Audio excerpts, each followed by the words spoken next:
Ibu berpesan kepada kalian semua agar selalu fokus mendengarkan materi dan juga tulis materi-materi yang penting dalam buku catatan kalian.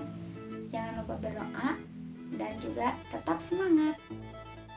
Halo anak-anak, masih semangat ya belajarnya? Wah, mantap! Nah, sekarang kalian akan belajar dengan Ibu Ayu. Nah, coba sekarang lihat video yang akan Ibu tampilkan berikut ini. Nah, di sini yang pertama, Ibu memiliki data tinggi badan siswa kelas 5 SD yang Ibu sajikan dalam bentuk tabel. Nah, di dalam data ini ada tinggi badan siswa dan banyak siswa. Nah, coba kalian perhatikan ya tabel berikut ini. Dari data yang berada di dalam tabel ini, coba kalian buat dalam bentuk diagram batang ya. Nah, di soal yang kedua ini, Ibu memiliki data siswa SDN Mekar Biru yang menyukai pelajaran tertentu seperti matematika, IPA, IPS, SBDP, PPKN, dan PJOK, di mana banyak siswanya adalah 400 orang. Nah, coba kalian lihat ya, di sini berapa banyak siswa yang menyukai pelajaran PPKN. Dan juga coba kalian lihat mata pelajaran mana yang paling disukai oleh siswa dan berapa orang siswa yang menyukai pelajaran tersebut. Lalu, coba kalian buat ya diagram lingkarannya dari data tersebut. Dan kalian juga buat diagram batangnya dari data tersebut. Nah, bagaimana anak-anak? Sudah mengerjakan soal yang Ibu berikan? Iya, baik. Kalau sudah, coba sekarang siapa yang mau menjelaskan soal nomor 1? Iya, coba. Bagaimana? Nah, jawabannya sama semua? Iya, bagus. Nah, sekarang siapa yang mau menjelaskan soal nomor 2? Nah, coba ada yang benar gak? Ada yang sama gak? Atau ada yang beda? Iya, nanti ya Ibu akan jelaskan. Nah, coba sekarang lihat ya penjelasan dari Ibu berikut ini. Berdasarkan data yang tersaji pada nomor 1, yaitu data tinggi badan siswa kelas 5 SD, dapat dijadikan langsung dalam bentuk diagram batang, seperti gambar berikut. Untuk soal nomor 2, pertama-tama kita cari terlebih dahulu berapa persen siswa yang menyukai mata pelajaran PPKN. Kemudian dari besaran persen tersebut kita dapat mengetahui jumlah siswa yang menyukai mata pelajaran PPKN. Kemudian untuk mengetahui mata pelajaran yang paling disukai siswa dan berapa orang siswa yang menyukai mata pelajaran tersebut dapat dicari dengan menggunakan rumus banyak siswa yang menyukai pelajaran tertentu per 100 dikali dengan 400 siswa. Jadi, mata pelajaran yang paling banyak disukai oleh siswa adalah ilmu pengetahuan alam, yaitu sebanyak 100 siswa yang menyukai mata pelajaran tersebut. Kemudian, dari data yang telah didapatkan, kita bisa mengubahnya dalam bentuk diagram lingkaran dan juga dalam bentuk diagram batang seperti gambar yang telah tertera. Cukup sekian pembelajaran yang dapat Ibu sampaikan. Pembelajaran selanjutnya akan dilanjutkan oleh Ibu Sukma. Nah, anak-anak, pembelajaran selanjutnya akan dilanjutkan bersama Ibu Sukma. Nah, tadi bersama Ibu Ayu, kalian telah mempelajari mengenai penyajian data dan pengolahan data dalam bentuk diagram lingkaran dan diagram batang melalui sebuah soal cerita ya. Nah, sekarang agar lebih memahami materi pengolahan data dan penyajian data, kalian akan diajak oleh Ibu untuk mengerjakan lembar kerja peserta didik yang akan Ibu kirimkan di Google Classroom.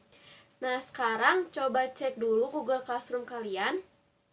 Lalu lihat di kolom tugas kalian, di situ Ibu sudah melampirkan lembar kerja peserta didik yang harus kalian kerjakan secara mandiri. Coba dibuka dahulu semuanya. Nah, pertama-tama kalian isi dulu identitas diri kalian, nama, kelas, hari, dan tanggalnya. Lalu, baca langkah kerjanya secara teliti. Setelah itu, sebelum kalian mengerjakan lembar kerja peserta didik tersebut, kalian akan diminta untuk mengisi data-data di kolom komentar yang sudah Ibu sediakan di Google Classroom. Data-data yang harus kalian isi yaitu nama, lalu mata pelajaran yang kalian sukai, lalu olahraga yang kalian sukai. Nah, pilihan mata pelajaran yang dapat kalian pilih diantaranya matematika, bahasa Indonesia, IPA, dan IPS. Sedangkan olahraga yang dapat kalian pilih diantaranya lari, renang, permainan sepak bola, dan bersepeda. Nah, data-data tersebut kalian tuliskan di forum diskusi yang sudah Ibu sediakan di Google Classroom ya, di sini. Nah, data-data yang kalian isikan tadi berkaitan dengan lembar kerja yang harus kalian kerjakan nanti. Nah, di langkah ketiga, kalian akan diminta untuk mengumpulkan 12 data teman-teman kalian ke dalam tabel ini. Kalian isikan nama teman kalian ini siapa, lalu mata pelajaran yang disukainya apa, lalu olahraga kesukaannya apa. Dapat dimengerti? Lalu ke tahap selanjutnya, kalian akan diminta untuk mengisi tabel frekuensi. Nah, cara mengerjakan tabel frekuensinya, kalian bisa pelajari dahulu materi yang telah Ibu kirimkan di Google Classroom mengenai materi penyajian data dalam bentuk tabel frekuensi dan diagram batang. Nah, kalian dapat pelajari dahulu sebelum mengerjakan. Nah, jika sudah selesai, kalian lanjutkan untuk mengerjakan lembar kerjanya. Nah, untuk tahap selanjutnya, kalian jawablah pertanyaan-pertanyaan yang ada di lembar kerja. Lalu, dari hasil data yang kalian peroleh, kalian buatkan diagram batangnya. Nah, jika kalian sudah selesai mengerjakan, fotokan hasil kerja kalian, lalu kirimkan ke Google Classroom. Nanti kita bahas bersama-sama. Dapat dimengerti? Nah, jika ada yang mau ditanyakan atau kurang dimengerti, boleh ditanyakan di kolom komentar di forum diskusi kita. Nah, Ibu beri waktu selama 15 menit untuk kalian mengerjakan lembar kerjanya. Selamat mengerjakan. Nah, alhamdulillah ya, semuanya sudah mengumpulkan dengan tepat waktu. Tepuk tangan buat kalian semua. Semoga lembar kerja yang kalian sudah kerjakan jawabannya benar-benar semua ya.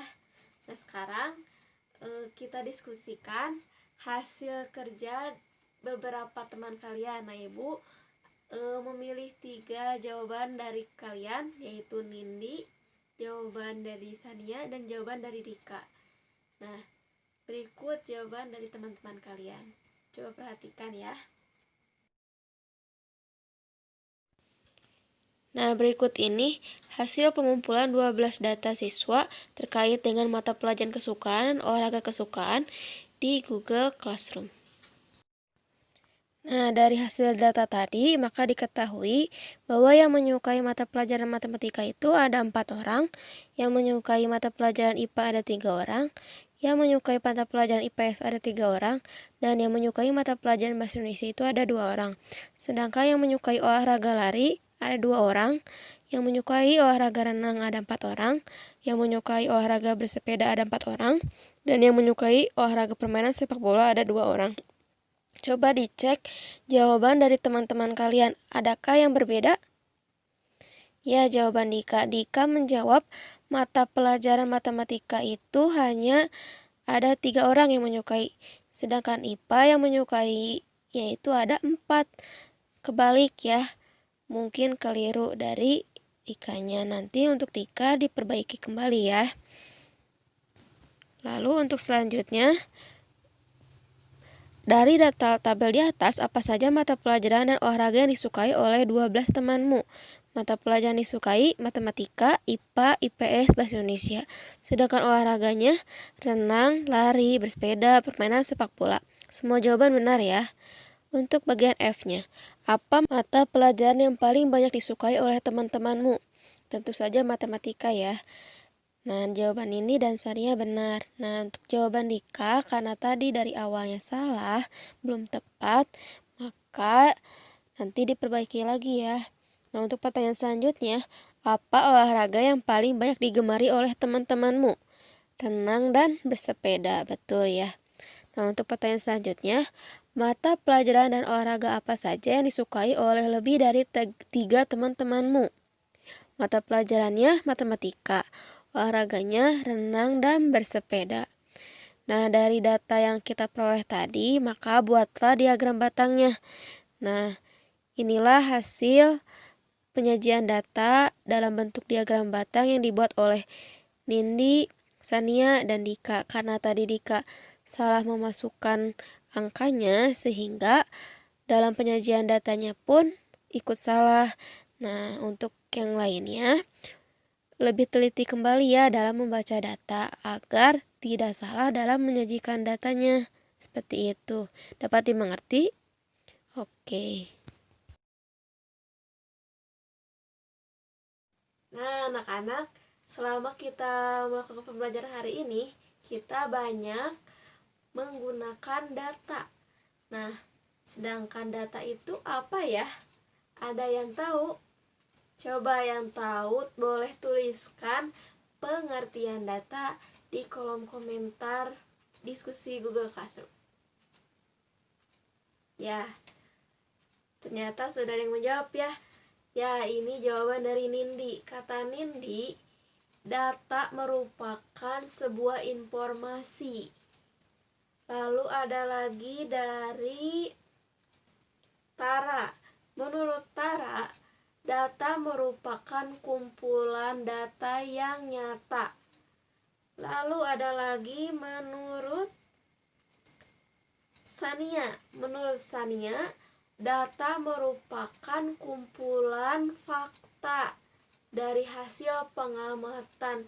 Betul ya, semua jawabannya sangat benar. Data merupakan kumpulan informasi yang sifatnya nyata atau fakta yang didapat dari hasil pengamatan atau pengumpulan data. Nah, anak-anak, cara mengumpulkan data bisa melalui wawancara, lembar isian angket, atau pengamatan langsung. Lalu, ada berbagai cara pula dalam penyajian data. Nah, penyajian data bisa menggunakan diagram batang, diagram gambar, diagram garis, diagram lingkaran, dan tabel frekuensi. Selanjutnya, simaklah video mengenai macam-macam penyajian data. Pengolahan data dapat dilakukan beberapa tahap. Pertama, pengumpulan data. Tahap ini dilakukan dengan pencatatan langsung. Contohnya, seorang wasit pertandingan bulu tangkis mencatat langsung perolehan skor setiap pemain yang sedang bertanding. Atau pencatatan secara langsung usia siswa.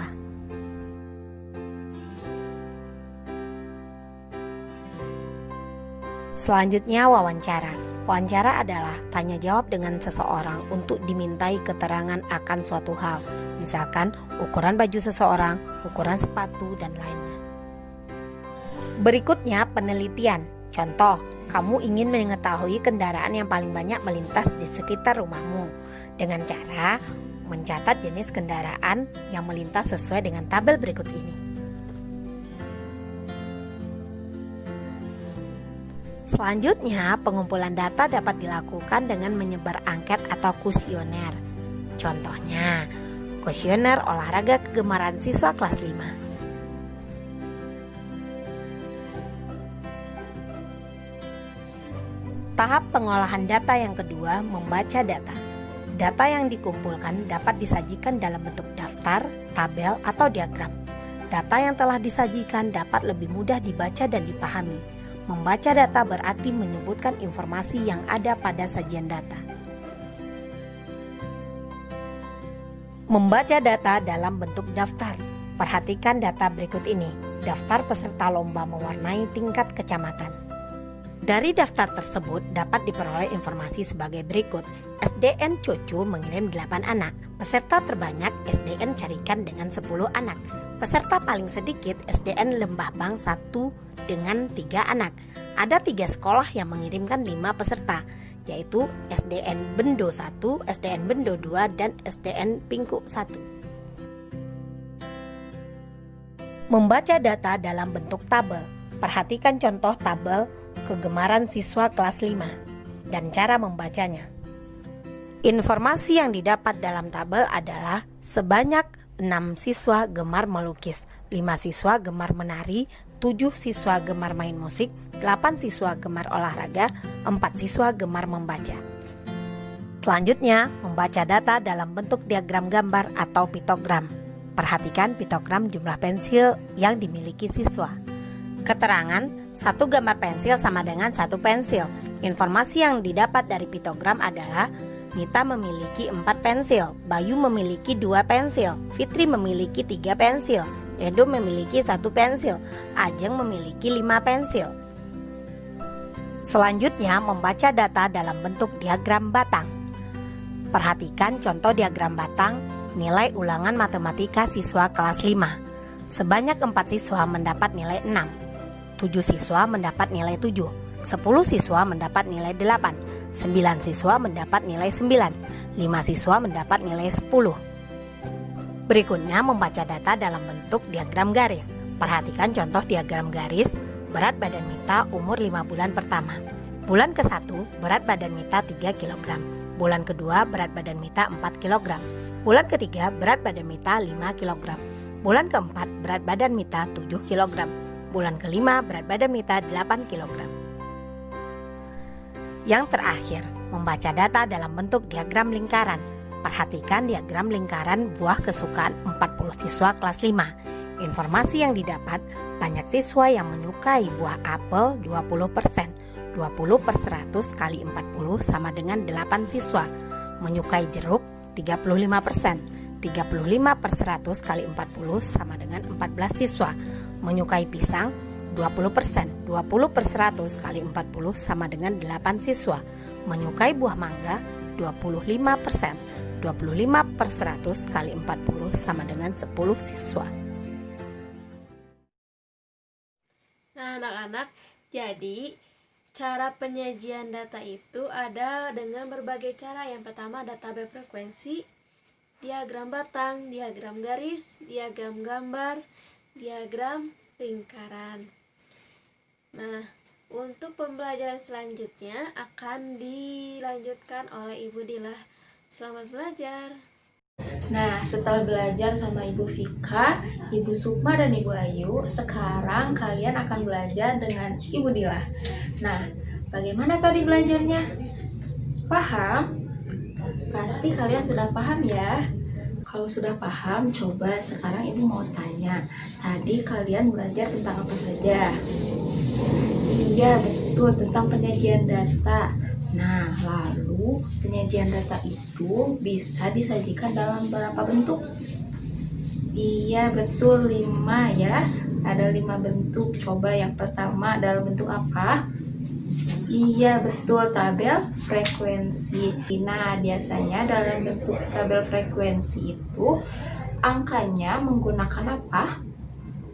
Iya, betul, menggunakan turus. Lalu yang kedua, biasanya penyajian data digunakan dalam bentuk apa? Iya, betul, dalam bentuk diagram gambar atau dengan nama lain apa? Iya, piktogram. Biasanya dalam penyajian data menggunakan piktogram itu menggunakan apa? Iya, betul, menggunakan simbol. Lalu yang ketiga, itu penyajian data dengan menggunakan apa? Iya, hebat, menggunakan diagram batang. Nah, kalau menggunakan diagram batang biasanya disajikan dengan dengan batang-batang. Lalu yang keempat, penyajian datanya menggunakan apa?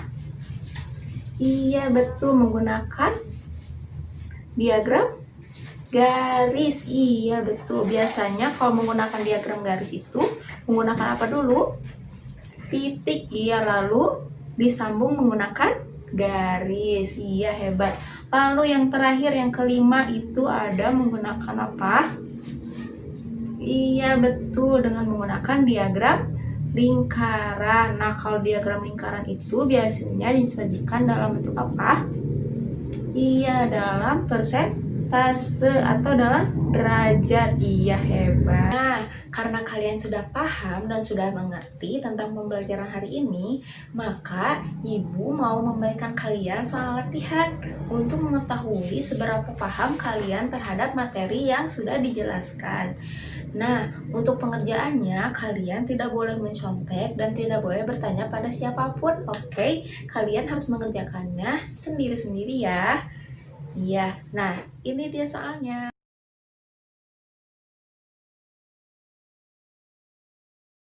Sudah dikerjakannya?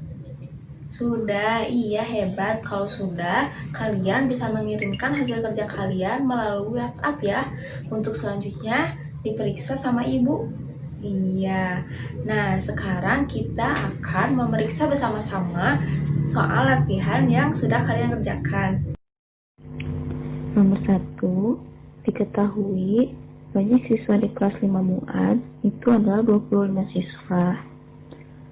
Sedangkan banyak siswa yang tilawah 1 lembar 4 siswa, dan banyak siswa yang tilawah 2 lembar sebanyak 6 siswa. Banyak siswa yang tilawah 3 lembar sebanyak 9 siswa, dan banyak siswa yang tilawah 5 lembar adalah sebanyak 2 siswa. Yang ditanyakan adalah selisih banyak siswa yang tilawah 3 lembar dengan 4 lembar. Caranya adalah mencari terlebih dahulu banyak siswa yang tilawah 4 lembar, seperti berikut. Banyak siswa secara keseluruhan di kelas 5 MUAD adalah 25 siswa. Maka dikurangi dengan banyaknya siswa yang tilawah sebanyak 1 lembar, 2 lembar, 3 lembar, dan 5 lembar. Sehingga diperoleh 25 dikurangi 21, maka hasilnya adalah 4. Maka selisih banyak siswa yang tilawah 3 lembar dengan 4 lembar adalah 9 dikurangi dengan 4 sama dengan 5 siswa. Nomor 2, diketahui bahwa jumlah pasien terkonfirmasi di Kabupaten Bekasi adalah sebanyak 14 orang. Lalu jumlah pasien terkonfirmasi di Kecamatan Cikarang Selatan sebanyak 1 orang. Jumlah pasien terkonfirmasi di Kecamatan Tambun Selatan sebanyak 9 orang. Lalu jumlah pasien terkonfirmasi di Kecamatan Tambun Utara sebanyak 1 orang. Dan jumlah pasien terkonfirmasi di Kecamatan Tromojaya sebanyak 1 orang. Yang ditanyakan adalah banyak pasien di Kecamatan Cikarang Barat. Untuk menjawabnya yaitu adalah dengan cara mengkurangkan jumlah pasien terkonfirmasi di Kabupaten Bekasi dengan jumlah pasien terkonfirmasi di Kecamatan Cikarang Selatan, Kecamatan Tambun Selatan, Kecamatan Tambun Utara, dan Kecamatan Tromojaya, yaitu jumlah pasien terkonfirmasi di Kabupaten Bekasi sebanyak 14 dikurangi jumlah pasien terkonfirmasi di Cikarang Selatan ditambah Kecamatan Tambun Utara, lalu Kecamatan Tambun Selatan, dan Kecamatan Tromojaya. Maka 14 dikurangi 1 ditambah 1 ditambah 9 dan ditambah 1, sehingga hasilnya adalah 14 dikurangi 12, maka hasilnya adalah 2. Maka banyak pasien di Kecamatan Cikarang Barat adalah 2 orang. Nomor 3, diketahui panen kopi sebesar 10%, panen jagung sebesar 20%, panen padi sebesar 25%, panen teh sebesar 30%, dan panen kedelai sebanyak 60 ton. Yang ditanya adalah hasil panen secara seluruh. Soal ini menggunakan rumus nilai ditanya sama dengan persen ditanya dibagi persen diketahui dikali nilai diketahui. Maka cara yang pertama adalah cari terlebih dahulu berapa persen panen kedelai. Maka dihasilkan persen kedelai sama dengan 100% dikurangi 30% ditambah 10% ditambah 20% ditambah 25%, sehingga 100% dikurangi 85% sama dengan 15%. Lalu cara yang kedua adalah cari hasil panen seluruhnya. Hasil panen seluruhnya sama dengan 100% dikurangi 15% dikali 60 ton. Maka hasilnya adalah 6000% dibagi 15%. Maka hasil panen secara keseluruhan adalah 400 ton. Nomor 4. Dari diagram lingkaran yang terdapat pada nomor 3, yang menjadi pertanyaan adalah hasil panen padi. Maka jawabannya adalah hasil panen padi sama dengan 25% dibagi 15% dikali 60 ton. Maka hasilnya adalah 1500% dibagi 15%. Maka hasilnya adalah 100 ton. Maka hasil panen padi sebanyak 100 ton.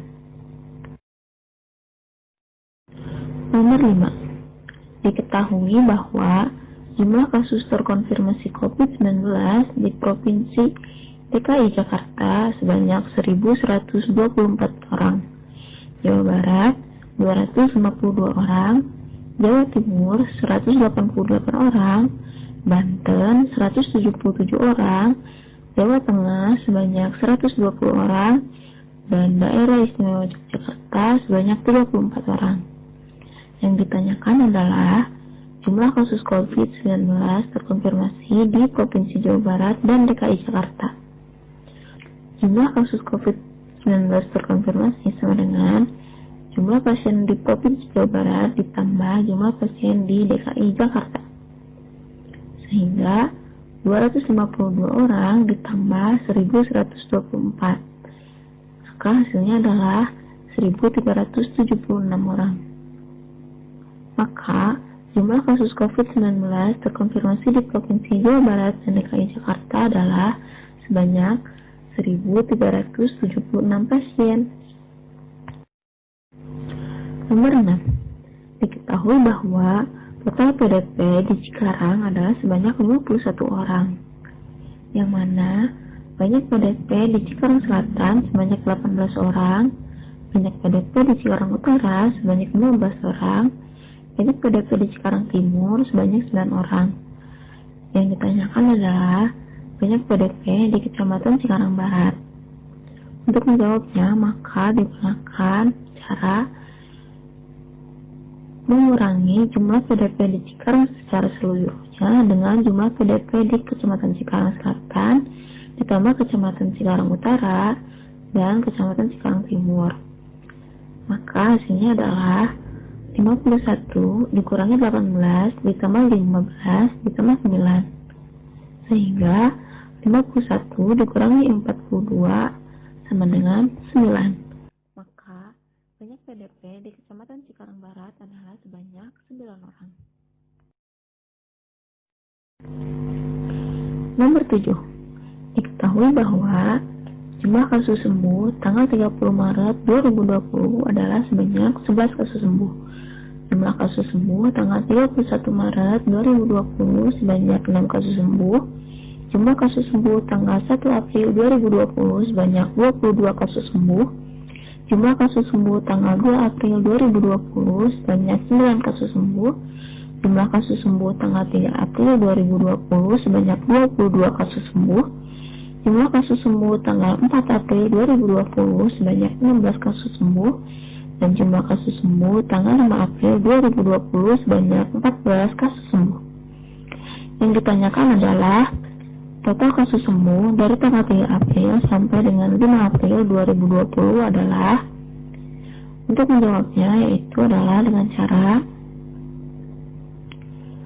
menjumlahkan total kasus sembuh sejak tanggal 3 April, 4 April, dan 5 April, yaitu adalah 22 ditambah 16 ditambah 14, yang hasilnya adalah 52, sehingga total kasus sembuh dari tanggal 3 April sampai dengan tanggal 5 April sebanyak 52 kasus sembuh.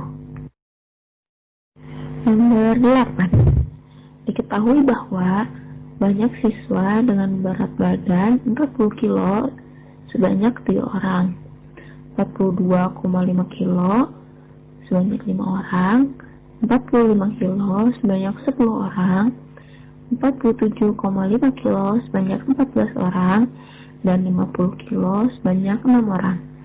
Yang ditanyakan adalah berat badan terbanyak.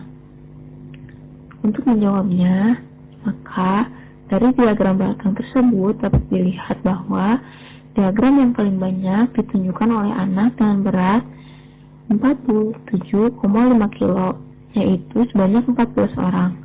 Maka berat badan terbanyak adalah 47,5 kilo. Nomor 9. Diketahui bahwa dari diagram bata yang terdapat di nomor 8, yang ditanyakan adalah berapa jumlah siswa kelas 6 SD Majapahit. Untuk menjawabnya, maka kita harus menjumlahkan seluruh siswa kelas 6 SD Majapahit dari data yang sudah tertera pada soal nomor 8, yaitu adalah 3 ditambah 5 ditambah 10 ditambah 14 ditambah 6. Maka hasilnya adalah 38. Maka jumlah siswa kelas 6 SD Majapahit adalah sebanyak 38 siswa. Nomor 10. Diketahui bahwa jika dilihat dari diagram garis pada gambar, penurunan kasus meninggal mulai terjadi pada tanggal 2 April, 3 April, 4 April, dan 5 April. Yang ditanyakan adalah banyak kasus meninggal mulai menurun terjadi pada tanggal.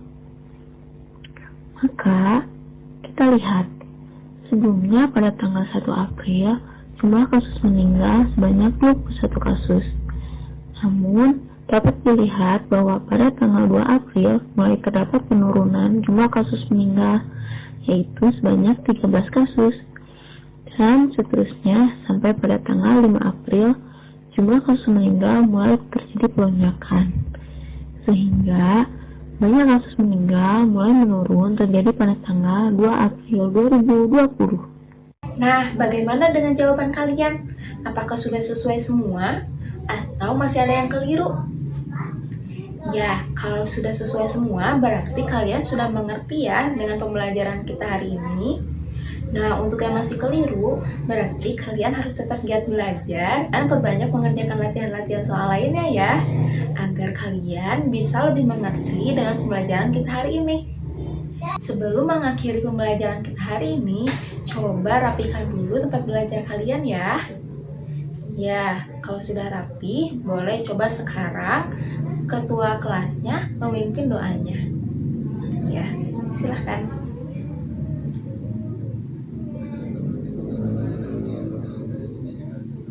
Amin.